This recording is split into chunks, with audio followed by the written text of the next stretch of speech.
32 స్నానం చేయలేదు. 3.8 అడుగుల ఎత్తు ఉన్న చోటూ బాబా మహాకుంభమేళాలో సెంటర్ ఆఫ్ అట్రాక్షన్గా నిలిచాడు. ఈ చోటూ బాబా స్టోరీ ఏంటో ఈ వీడియోలో తెలుసుకుందాం. మహాకుంభమేళా భారతీయ సంస్కృతి, ఆధ్యాత్మికత, విశ్వాసానికి చిహ్నం. భారతదేశ పౌరాణిక సంప్రదాయాలు, ఆధ్యాత్మిక వారసత్వాన్ని జరుపుకునే వేడుక. ప్రస్తుతం ఈ వేడుక జనవరి 13న ప్రారంభమైన ఈ మహాకుంభమేళా ఫిబ్రవరి 26 వరకు ఉత్తరప్రదేశ్లోని ప్రయాగ్రాజ్లో జరగనుంది. ఈసారి మహాకుంభానికి వచ్చిన గంగాపురి మహారాజ్ అంటే చోటూబాబా సెంటర్ ఆఫ్ అట్రాక్షన్గా నిలిచాడు. చోటూబాబా కేవలం 3.8 అడుగుల ఎత్తు ఉండగా గత 32 సంవత్సరాలుగా అసలు స్నానమే చేయలేదని అంటున్నారు. ప్రయాగరాజ్లో ప్రారంభమయ్యే మహాకుంభ్ 2025 కోసం భక్తులు, ఋషులు, సాధువుల రాక ప్రక్రియ ఇప్పటికే ప్రారంభమైంది. మహాకుంభంలో వేలాది మంది నాగ సన్యాసీలు, సాధువులు జపం చేయటం, తపస్సు చేయటం, ధ్యానం చేయటం కనిపిస్తోంది. అయితే వారిలో చోటూబాబా జనంలో ప్రత్యేక ఆకర్షణీయంగా నిలిచారు. చోటూబాబాను చూసిన వారంతా ఆగి ఫోటోలు దిగటంతో పాటు సెల్ఫీలు తీసుకుంటున్నారు. రోడ్డుమీదకు రాగానే జనం చుట్టుముట్టడం వల్ల ఆయన ఎక్కువ సమయం క్యాంపులో లేదా గంగా ఒడ్డున ఏకాంతంగా సాధన చేస్తూ గడిపేవారు. గంగాపురి మహారాజ్ జునా అఖారా నాగా సెయింట్ సన్యాసులలో పెద్దవాడు, అత్యంత మహిమాన్వితమైనవాడు. అస్సాంలోని కామాఖ్య పీఠంతో సంబంధం ఉంది. కోట్లాది మంది భక్తులు ప్రయాగ్రాజ్ మహాకుంభానికి గంగామాత దీవెనలు పొందటానికి వస్తున్నారు.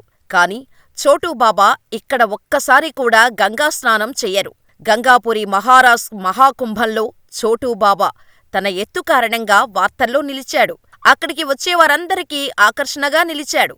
అతని వయస్సు 57 సంవత్సరాలు. అయినప్పటికీ అతని ఎత్తు కేవలం 3 అడుగులు మాత్రమే. ఎత్తు తక్కువగా ఉండటంతో చాలామంది చోటూబాబా అని, మరికొందరు చిన్నబాబా అని పిలుస్తుంటారు. అయితే గంగాపురి మహారాజు తన ఎత్తు విషయంలో ఏమాత్రం నిరాశ చెందటం లేదు. కేవలం 3 అడుగుల ఎత్తు తన బలహీనత కాదని, అదే తన బలమని అంటున్నాడు. అందుకే ఆయన్ను ప్రజలు అమితంగా ఇష్టపడుతున్నారు.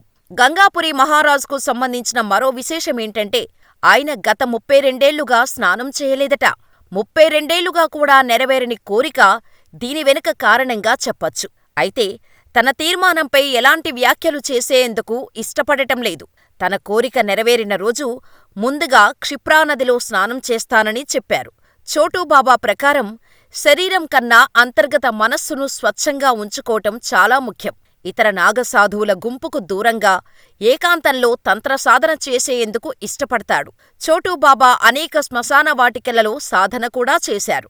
చోటూబాబా మొదటిసారిగా ప్రయాగ్రాజ్ మహాకుంభానికి వచ్చారు. ఈ కారణంగా బాబాకు ఇంకా ఏ శిబిరం దొరకలేదు. చోటూబాబా ఇతర సాధువుల శిబిరంలో నివసిస్తున్నారు. ఉత్తరప్రదేశ్ సీఎం త్వరలో తనకు కూడా క్యాంపులు, సౌకర్యాలు కల్పిస్తారని చోటూబాబా ఆశాభావం వ్యక్తం చేశారు. మరి ఈ చోటూబాబాపై మీ అభిప్రాయమేంటో మాకు కామెంట్ చేయండి.